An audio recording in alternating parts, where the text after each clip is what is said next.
जय श्री कृष्ण। नमस्कार यार सबैलाई।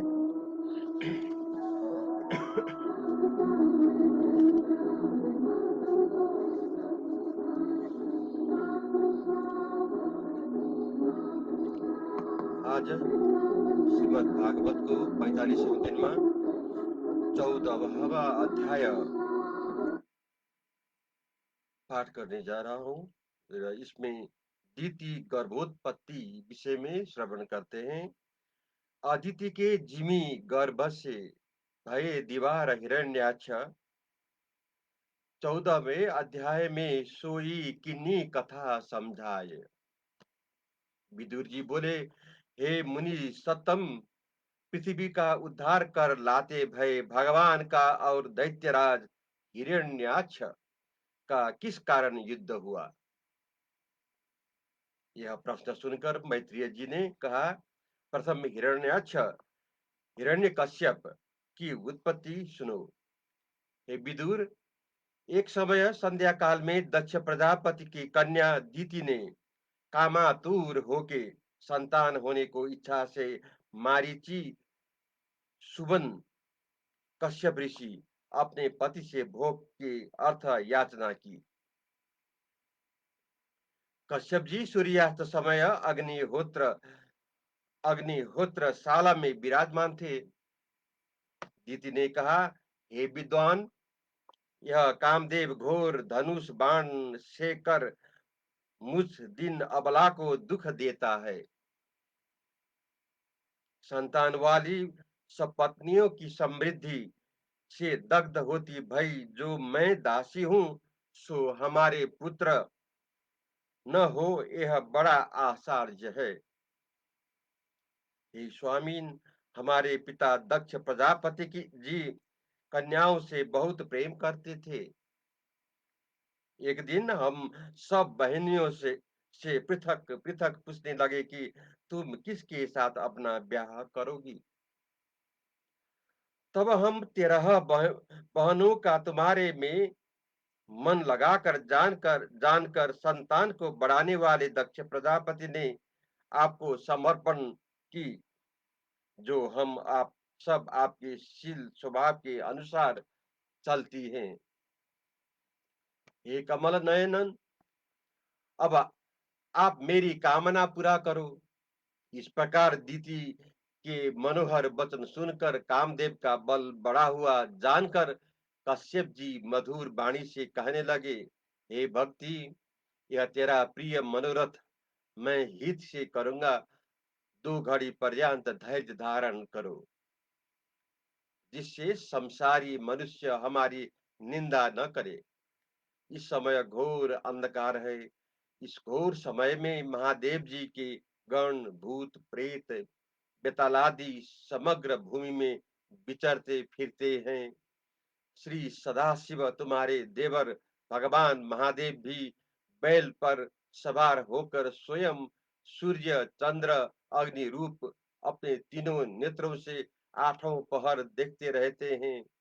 सो ये अवश्य हमारे बिहार का अवलोकन करेंगे। तनिक इनके लज्जा तो करो। इस प्रकार कश्यप जी ने दीति को समझाया, परंतु मदन के मद से अचेत इंद्रियों वाली दीति ने वेश्या के समान लात छोड़कर महर्षि कश्यप जी का वस्त्र पकड़ लिया। तब वे निश्चित कर्म से अपनी प्रिय पत्नी का हठ जानकर भविष्य का रूप भगवान को प्रणाम करके उस हठीली श्री के साथ एकांत में स्थिर होकर विहार करने लगे। भोग विलास से निश्चिंत होने के अनंतर स्नान स्नान करके प्राणायाम किया और मौन धारण करके ज्योति स्वरूप के ध्यान में मग्न हो जप करने लगे। उस निंदित कर्म से लज्जित हुई दीति नीचा सिर किए अपने पति महर्षि कश्यप जी के समीप आकर ए वचन बोली, हे ब्राह्मण, संपूर्ण जीवों के पति महादेव हमारे इस गर्भ का विध्वंस न करे। सब भूतों के स्वामी रुद्र है, उनकी लज्जा मैंने नहीं की। यह शिव जी का बड़ा अपराध मुझसे हुआ है। वे कृपा सागर सती जी के पति श्री महादेव जी हमारे बहनोई है, वे हम पर प्रसन्न होए। मैत्रेय जी बोले कि अपनी संतति को शुभ आशीर्वाद चाहने वाली आगे खड़ी कांपती हुई दीति नामा अपनी प्रिय भार्या से कश्यप जी संध्या बदन के नियम से निवृत्त होकर बोले, हे प्रिय, तुम्हारा चित्त शुद्ध न होने से साम्यम काल के मुहूर्तिक दोष से हमारी आज्ञा नहीं मानने से देवताओं का अनादर करने से तुम्हारे उदर से अमंगल रूप अत्यंत अधर्मी 2 पुत्र उत्पन्न होंगे। वो त्रिलोकी के देवताओं को जीतकर सब जगत के जीवों का दुख पहुंचाएंगे। दीन और अपराधी जीवों को मारेंगे, साधु संतों को सतावेंगे, पराई स्त्रियों को पकड़ कर ले जाओगे और महात्मा पुरुषों को कोप कराओगे। उस समय जगत के स्वामी और लोगों के रक्षक भगवान और देवताओं की पुकार सुनकर क्रोध करके अवतार धारण कर उन दोनों का नाश करेंगे। यह सुनकर दीति बोली, हे स्वामिन, सुदर्शन चक्रधारी भगवान के हाथ से मैं अपने पुत्रों को मरने मरने को चाहता हूँ, परंतु ब्राह्मण के क्रोध से मेरे पुत्रों का मरण नहीं होए। ऐसे आश्चर्य भरा दीति का वचन सुनकर कश्यप मुनि बोले कि जो तुमने अपने किए हुए अपराध के शोक से पछतावा किया, फिर विष्णु भगवान महादेव और मैं इन तीनों का बहुत मान और आदर किया। इस प्रभाव से तुम्हारे पुत्र के जो पुत्र होंगे, उन उनमें से एक तुम्हारा पौत्र प्रहलाद नाम एक परम भक्त सर्व संतापहारी होगा। अब 15वां अध्याय शुरू करता हूँ। इसमें वैकुंठ के दो विष्णु भक्तों के प्रति ब्राह्मण का शाप के बारे में हम श्रवण करते हैं। लखी प्रताप हिरण्यकशिपु मिटे सुरन जसदाप। 15वें अध्याय में अध्याय सोई बढ़ने असुर प्रताप। मैत्रेय जी बोले, शत्रुओं के तेज को नाश करने वाले उस कश्यप जी के वीर्य को देवताओं का की पीड़ा होने की शंका से दीति ने 100 वर्ष पर्यंत धारण किया।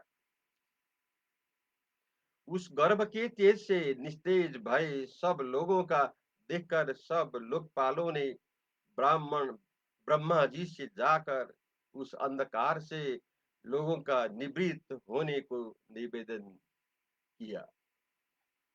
संपूर्ण देवता भयभीत हो रहे हैं, क्योंकि आप सर्व विश्वगत सब वृतांत हो जानते हो। हे भूमन, अंधकार से लुप्त कर्म वाले हम लोगों को आप सुखी करो, और शरणागत आए हुए हम सबको आप अपनी पूर्ण दया की दृष्टि से देखो। यह कश्यप जी का अर्पण किया जो वीर्य रूप दीति का गर्भ है, सो संपूर्ण दिशाओं में अंधकार करता हुआ ऐसा बढ़ता है जैसे ईंधन अग्नि क्षण क्षण अधिक अधिक हो जाती है। इस प्रकार स्तुति सुनकर ब्रह्मा जी ने हंस के समान वाणी से यह वचन कहा कि हमारे मन से उत्पन्न पुत्र तुमसे पृथक प्रकट हुए। तुम्हारे बड़े भाई किसी बात की जिन्हें इच्छा नहीं है, ऐसे सनक सुनंद सनातन सनत कुमार चारों भाई आकाश मार्ग होकर सर्वदा संपूर्ण लोकों में निष्काम विचरते रहते हैं। वो एक समय पवित्र आत्मा वैकुंठनाथ भगवान के वैकुंठ लोक गए, जिस वैकुंठ को सब लोग नमस्कार करते हैं, जहाँ संपूर्ण पुरुष वैकुंठनाथ चतुर्भुजी रूप से निवास करते हैं, जहाँ निरंतर सुखदायक नंदन वन है, जिसमें सब कामना पूर्ण करने वाले फल फूलों से सुशोभित सुंदर सुंदर वृक्ष हैं, बाग छहों ऋतुओं की शोभा के सर्वदा प्रकाशित रहता है, तथा जिस वैकुंठ लोक में विमान के बैठने वाले पार्षद गण श्रीमन नारायण के चरित्रों को स्त्रियों सहित मधुर वाणी से गान करते हैं, जहाँ ऊंचे शोर से जब ब्रह्म राज हरि कथासी गान करता आता है, उस समय पराबत कोकिला सारस चकवा चातक हंस सुक तीतर और मोरों का कोलाहल है, वो क्षण मात्र बंद हो जाता है, क्योंकि वह पंछी मानते हैं कि मानो यह भ्रमर रा, राज हरि की ही कथा को गान कर रहा है।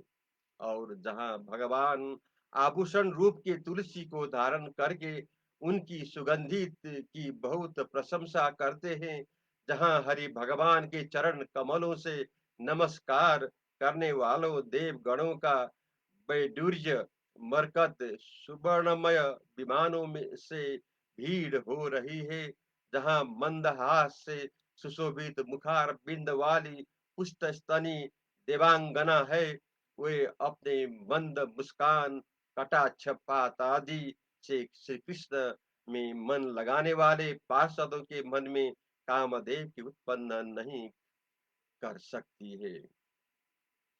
जहाँ श्री लक्ष्मी जी हाथ में नील कमल धारण की स्पष्टिक माला की भितों वाले हरि मंदिर में बुहारी देती भई प्रतीत होती है, वहाँ वे हमसे ऊपर वैकुंठ लोक में जाते भय। विश्व के गुरु भगवान जिसमें विराजमान है, उस अलौकिक वैकुंठ धाम को योग माया के प्रभाव से प्राप्त होकर सनकादिक मुनि परम आनंद को प्राप्त हुए। उस वैकुंठ लोक में सनकादिक मुनि 6 द्वारों तक बिना रोक टोक निर्द्वंद चले गए। तब 7वें द्वार पर पहुंचे, तहां गदा हाथ में लिए अमूल्य रत्नों से जड़ित कुंडल कानों में पहरे शीश पर किरीट धरे सुंदर भेष वाले जय विजय नामक 2 पार्षद देख पड़े।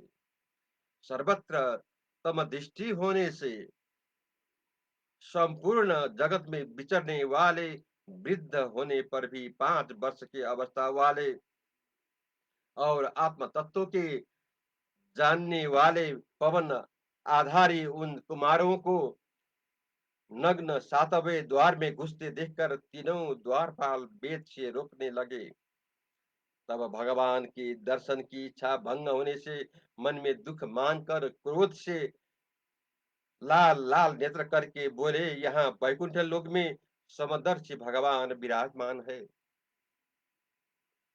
तुमको विषम बुद्धि कैसे हुई कि इसको भीतर जाने दे, उसको न जाने दे। इस वैकुंठ से तुम दोनों उस लोक में जाओ जहाँ भेदभाव दृष्टि से काम क्रोध लोभ से ग्रसित पापों रहते हैं। जहाँ भेदभाव दृष्टि से काम क्रोध लोभ से ग्रसित पापों रहते हैं। मुनियों का यह घोर वचन सुनकर दोनों पार्षद भयभीत हो कांपने लगे। मुनियों को चरण में गिड़ गिराकर गिर पड़े और कहने लगे, अपराध करने वालों को जो दंड चाहिए वही दंड अपने दिया है, जो उचित है, परंतु आपकी कृपा से भगवान के स्मरण का नाश करने वाला मोह हमको नहीं हुए। आर्य पुरुषों के हृदय में निवास करने वाले भगवान अपने परम भक्तों का अपने पार्षदों से बना अपराध जानकर नंगे पांव से भगवती लक्ष्मी को साथ लिए वहीं आ पहुंचे। भगवान का स्वरूप वर्णन करते हैं। श्याम वर्ण विशाल वक्षस्थल, सुंदर नितंब पर पीताम्बर धारण किए, वनमाला से सुशोभित, हाथों में दिव्य कंकड़ धारण करे, एक हाथ गरुड़ पर धरे, दूसरे हाथ से कमल को घुमा रहे, मकरा कृत कुंडलों से सुशोभित, कपोल ऊंची, नासिका से मनोहर, मुखार बिंद मणिमय मुकुट धारण किए, भुज भुज दंड के समूह के मध्य विराजमान अमूल्य हार और कंठ से कंधों को बीत कौस्तुभ मणि से शोभा को प्राप्त स्वरूप को नहीं तृप्त हुए नेत्रों से दर्शन कर सनकादिक ने भगवान को चरणा बिंदु में सिर झुकाकर प्रणाम किया। सनकादिक बोले, हे अनंत, जो आप हृदय में विराजमान होने पर भी दुष्ट पुरुषों को दर्शन नहीं देते, जो सो आप हमारे नेत्रों के सन्मुख साक्षात आकर प्राप्त हुए हो और हमारे अंतकरण में आपके प्राप्त होने का कारण यह है कि आपसे उत्पन्न होने वाले हमारे पिता ब्रह्मा जी ने जिस समय हमारे उन्मुख आपका रहस्य स्वरूप वर्णन किया था, उसी समय आप हमारे कानों के छिद्रों द्वारा हमारी बुद्धि रूप गुफा में पहुंच गए थे, परंतु साक्षात दर्शन आज ही हुआ। जय श्री हरि। हे भगवान, आज तक हमसे कुछ अपराध नहीं हुआ था और इस समय पार्षदों को साथ देने से अब अपराध बन पड़े, सो यदि हमारा मन आपके चरण कमलों में भ्रमर की तरह रमन करे तथा तुलसी की तरह हमारी वाणी तुम्हारे चरणों में सेवा पूर्ण हो, और यदि आपके गुण गान से हमारे कर्ण पूर्ण हो, तब अपने कर्मों से हम नरक में भी जाए तो भले ही जाए। जय श्री हरि।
नारायण वसुदेव श्री कृष्ण गोविंद हरे मुरारी।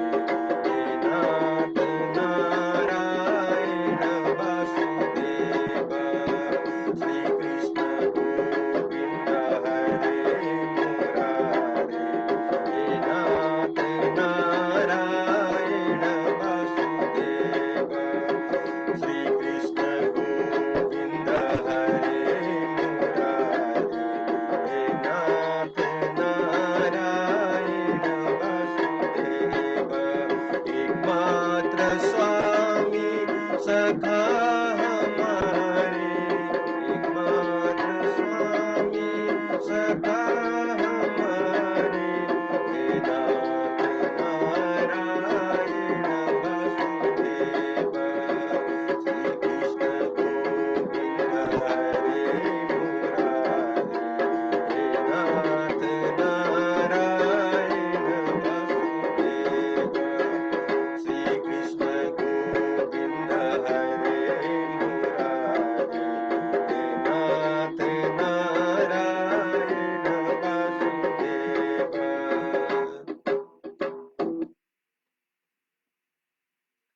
जय श्री कृष्ण।